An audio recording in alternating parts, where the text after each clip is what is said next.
Good morning dear students. आज के इस लेक्चर में हम एच प्राचल के बारे में जानेंगे। एच प्राचल क्या होते हैं तथा इन्हें संकर प्राचल क्यों कहते हैं, इसके बारे में इस लेक्चर में हम अध्ययन करेंगे। जैसा कि हमने दो प्राचल के बारे में पहले ही अध्ययन कर लिया है। पहला था जेड प्राचल और दूसरा था वाई प्राचल। जेड पैरामीटर्स और वाई पैरामीटर्स। जेड पैरामीटर्स को परिभाषित करने के लिए हमने ओपन सर्किट एंडिंग का इस्तेमाल किया था।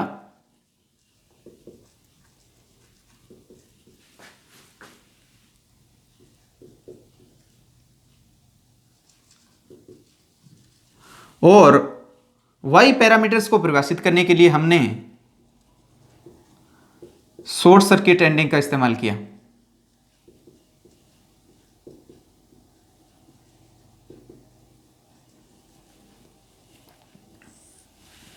खुला परिपथ समापन और लघुपतित समापन का लघुपतित परिपथ समापन का उपयोग किया वाई पैरामीटर को परिभाषित करने के लिए। लेकिन एच पैरामीटर को परिभाषित करने के लिए हम दोनों ही एंडिंग का इस्तेमाल करेंगे, ओपन सर्किट और शॉर्ट सर्किट। इसलिए एच प्राचल को कई बार हाइब्रिड पैरामीटर या फिर संकर प्राचल भी कह दिया जाता है। तो ये आप ध्यान रखें थोड़ा सा, कई बार एग्जाम में आ जाता है कि एच प्राचल को संकर प्राचल या फिर हाइब्रिड पैरामीटर क्यों कहते हैं। तो इसका आप क्या जवाब लिखेंगे? क्योंकि एच पैरामीटर को परिभाषित करने के लिए, डिफाइन करने के लिए ओपन सर्किट व शॉर्ट सर्किट दोनों प्रकार की एंडिंग्स का इस्तेमाल किया जाता है। इसलिए इस प्रकार के प्राचल को या एच पैरामीटर्स को हाइब्रिड पैरामीटर या फिर संकर प्राचल कहते हैं। यानी ये दोनों वर्ड ही हम काम में लेंगे एच पैरामीटर को परिभाषित करने के लिए। देखिए, ओपन सर्किट एंडिंग का इस्तेमाल किया, इसलिए हम जेड पैरामीटर को क्या कह रहे थे? खुला परिपथ प्रतिबाधा प्राचल। और वाई पैरामीटर को क्या कह रहे थे? लघुपतित प्रवेश्यता प्राचल। क्योंकि हमने जेड पैरामीटर को परिभाषित करने के लिए ओपन सर्किट एंडिंग का इस्तेमाल किया, इसलिए इसको क्या कहा? खुला परिपथ प्रतिबाधा प्राचल। और वाई पैरामीटर को क्या कहा? लघुपतित प्रवेश्यता प्राचल कहा। तो क्योंकि एच पैरामीटर को परिभाषित करने के लिए दोनों ही वर्ड हम काम में लेंगे, दोनों ही एंडिंग इस्तेमाल करेंगे, इसलिए एच पैरामीटर को क्या कहते हैं? हाइब्रिड पैरामीटर कहते हैं। जेड पैरामीटर को परिभाषित करने के लिए हमने इंडिपेंडेंट वेरिएबल के रूप में I1 तथा I2 लिया। हमारे पास चार वेरिएबल हैं। इनपुट वोल्टेज क्या है? VI। इनपुट करंट क्या है? I। या फिर यूं कह दें, इनपुट वोल्टेज है V1 और करंट क्या है? Input I1। आउटपुट वोल्टेज है V2 और करंट क्या है? I2। देखिए, यहां हमने कोई ये ना सोचे कि जैसे ये सिरे क्या हैं? ओपन है। ये ओपन नहीं है, ये एक चतुर टर्मिनल जाल है, उसको दिखाने का एक ब्लॉक डायग्राम है। ये जरूरी नहीं है कि ये सिरे क्या हो? चतुर टर्मिनल जाल में खुले हों। यहां बैटरी लगी हो सकती है, यहां लोड लगा हो सकता है। इसलिए जैसे कोई ये कहे कि सर ये जो टर्मिनल है ये ओपन है, इसलिए यहां धारा का क्या मतलब हुआ? धारा ये टर्मिनल है वो ओपन हो, जरूरी नहीं है। ये 4 टर्मिनल नेटवर्क को दिखाने का ब्लॉक डायग्राम है। यहां बैटरी लगी हो सकती है, ऊर्जा स्रोत यानी वोल्टा स्रोत या धारा स्रोत लगा हो सकता है, यहां पर लोड या कुछ और लगा हो सकता है। तो यहां पर इनपुट में वोल्टेज क्या मानेंगे हम? V1 और करंट क्या मानेंगे? I1। और आउटपुट में वोल्टेज V2 और करंट I2। ये 1-1 सिरे कहलाते हैं, इनपुट सिरे, और ये 2-2 आउटपुट सिरे कहलाते हैं, आउटपुट टर्मिनल्स कहलाते हैं। तो जेड पैरामीटर को परिभाषित करने के लिए हमने इंडिपेंडेंट वेरिएबल के रूप में I1 व I2 लिया। और वाई पैरामीटर को परिभाषित करने के लिए हमने इंडिपेंडेंट वेरिएबल के रूप में V1 व V2 लिया था, वोल्टेज ली थी। अब हम एच पैरामीटर को परिभाषित करने के लिए कोई दो वेरिएबल लेंगे इंडिपेंडेंट। तो एच पैरामीटर को परिभाषित करने के लिए हम ये दो वेरिएबल काम में लेते हैं, I1 और V2। तो यहां पर वेरिएबल कौन सा बचा, v1। v1 को किसका फंक्शन मानेंगे हम, v1 को फंक्शन मानेंगे इंडिपेंडेंट वेरिएबल कौन से हैं, i1 और v2। और इधर वेरिएबल कौन सा बचा, i1 और v2 तो काम में आ गए, क्या बचा i2। तो i2 को किसका फंक्शन मानेंगे, i1 व v2 का फंक्शन मानेंगे। तो यहां पर आप देखें कि h पैरामीटर में i1 तथा v2 तो क्या होते हैं, इनपुट करंट और आउटपुट वोल्टेज क्या होता है, इंडिपेंडेंट वेरिएबल होते हैं, तथा v1 और i2 क्या होते हैं, डिपेंडेंट वेरिएबल। ये तो क्या होते हैं, स्वतंत्र चर, और ये क्या होते हैं, प्रतंत्र चर या फिर डिपेंडेंट वेरिएबल। तो इनका टोटल डेरिवेटिव लेते हैं, फिर देखते हैं क्या आता है।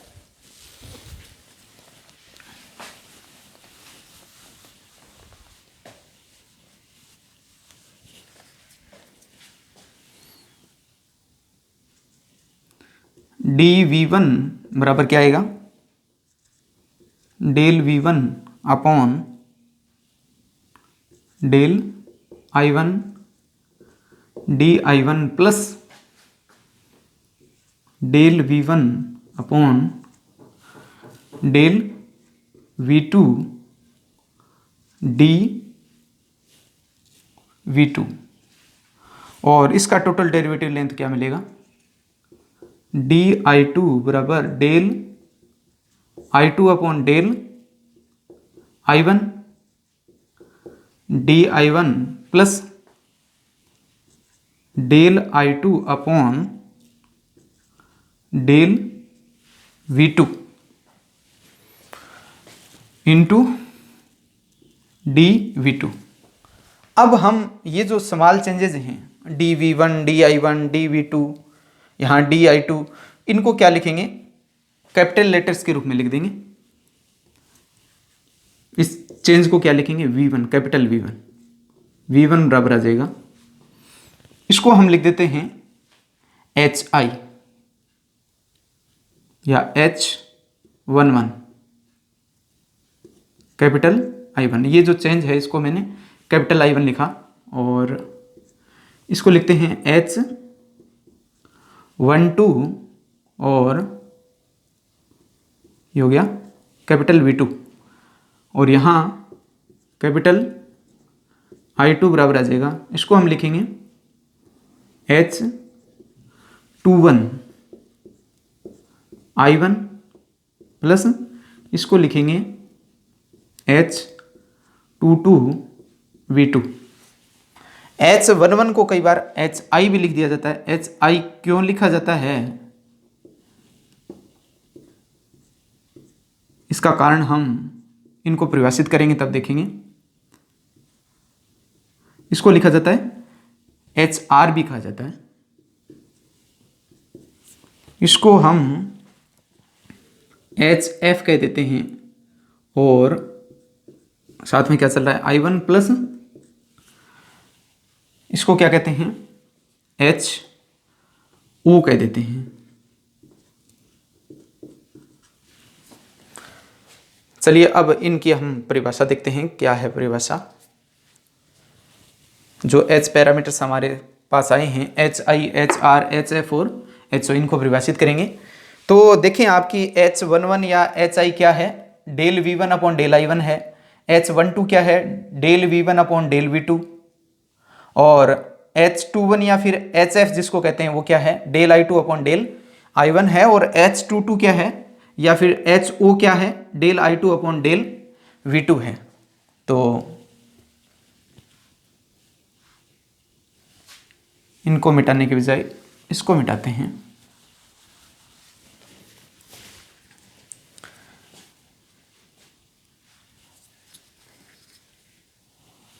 ये HI क्या था,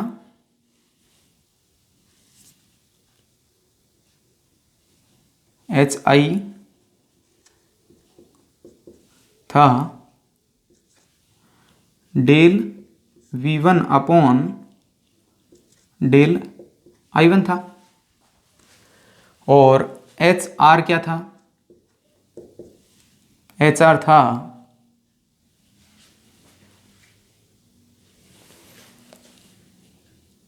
del V1 upon del V2,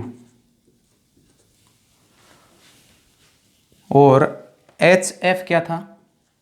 HF था del I2 upon del I1, और HO क्या था? Del I2 upon del V2। चलिए अब हम इनको परिभाषित करते हैं। मैं इनको मिटा देता हूँ, यहाँ क्या लिख देता हूँ V1, और यहाँ पर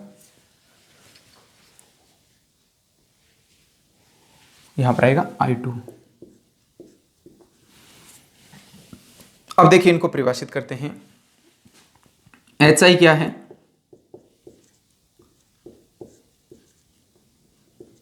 डेल I1। अब देखिए HI किसके बराबर होगा? V1 अपॉन I1 के बराबर होगा अगर V2 क्या हो? 0 हो। यदि V2 बराबर है 0 के, तो HI किसके बराबर है? V1 upon I1। तो ये तो क्या है 1 1, यानी इनपुट, और इसकी डायमेंशन क्या है? V अपॉन I की इम्पिडेंस की है, तो इसको क्या कहते हैं? इनपुट इम्पिडेंस कहते हैं। किसके बराबर होगा ये? इनपुट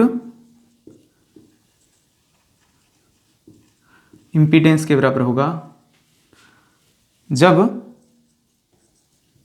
V2 क्या हो? 0। V2 0 कब होगा? जब आउटपुट जो टर्मिनल है वो क्या हो? लघुपतित हो। जब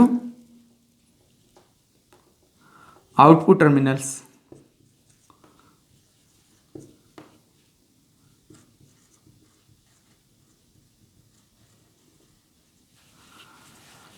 शॉर्ट सर्किटेड हो।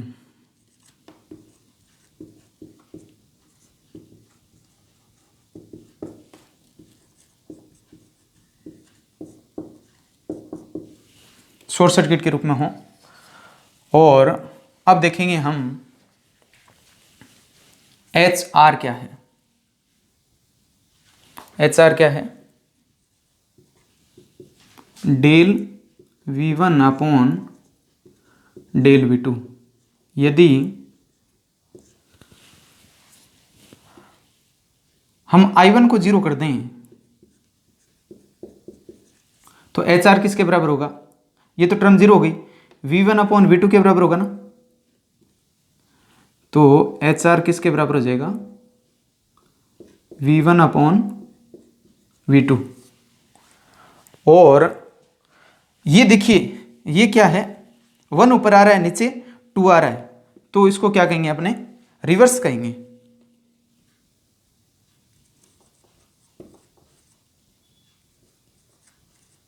और किसका रेशियो है? वोल्टेज रेशियो है।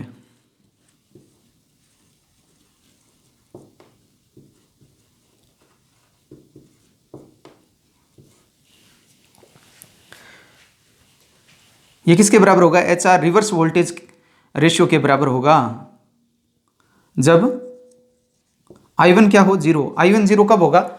जब इनपुट टर्मिनल क्या होंगे? ओपन होंगे। जब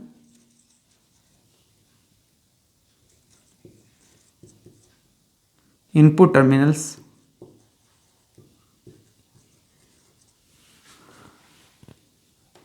किसके रूप में हो?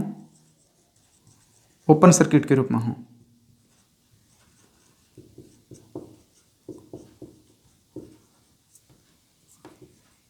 ओपन सर्किट के रूप में हो।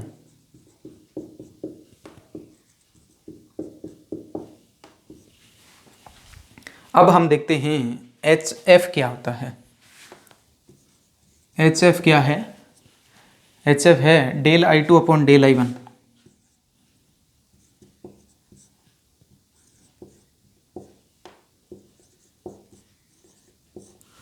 यदि इसमें देखिए HF को परिभाषित करने के लिए V2 को क्या कर देंगे? हम 0 कर देंगे। यदि V2 क्या हो? 0 हो, तो HF क्या होगा? I2 अपॉन I1 होगा। एच एफ क्या होगा, I2/I1। तो ऊपर 2 आ रहा है, नीचे 1 आ रहा है, इसलिए इसको क्या लिखेंगे, फॉरवर्ड।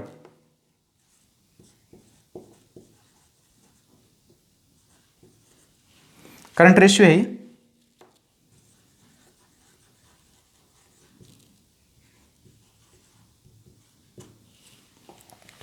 यानी H F forward current ratio के बराबर होता है जब V2 क्या हो, 0 हो। V2 0 कब होगा, जब जो आउटपुट टर्मिनल हैं वो क्या हो, शॉर्ट सर्किट हों। जब आउटपुट टर्मिनल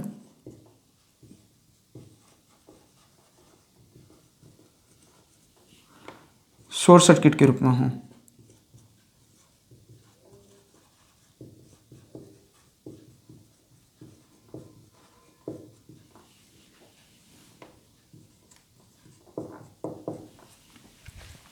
अब हम देखेंगे HO क्या है। HO को यहां लिख देते हैं। HO क्या है, डेल I2/डेल V2, डेल I2/डेल V2। यदि HO को परिभाषित करना है तो I1 को क्या लेंगे, 0 लेंगे। I1 बराबर 0 हो तो HO किसके बराबर हो जाएगा, HO बराबर हो जाएगा I2/V2 की। 2 आ रहा है इसलिए क्या आउटपुट लिखेंगे यहां। जैसा 1 आ रहा था, जैसे यहाँ 1 आ रहा था इसलिए इसको क्या लिखा, इनपुट लिखा। ऐसे ही 2 आई तो क्या लिखते हैं हम, आउटपुट लिखते हैं। आउटपुट इसकी डायमेंशन क्या है, एडमिटेंस की है, 1/इम्पिडेंस की। आउटपुट ये क्या कहलाती है, एडमिटेंस। जब I1 0 कब होगा, जब इनपुट टर्मिनल क्या होंगे, ओपन सर्किट के रूप में होंगे। जब इनपुट टर्मिनल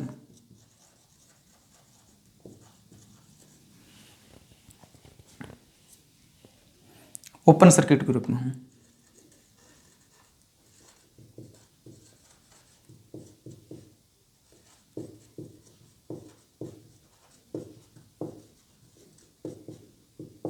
तो देखिए HI क्या है, इनपुट इंपीडेंस है जब आउटपुट टर्मिनल शॉर्ट सर्किट के रूप में हो।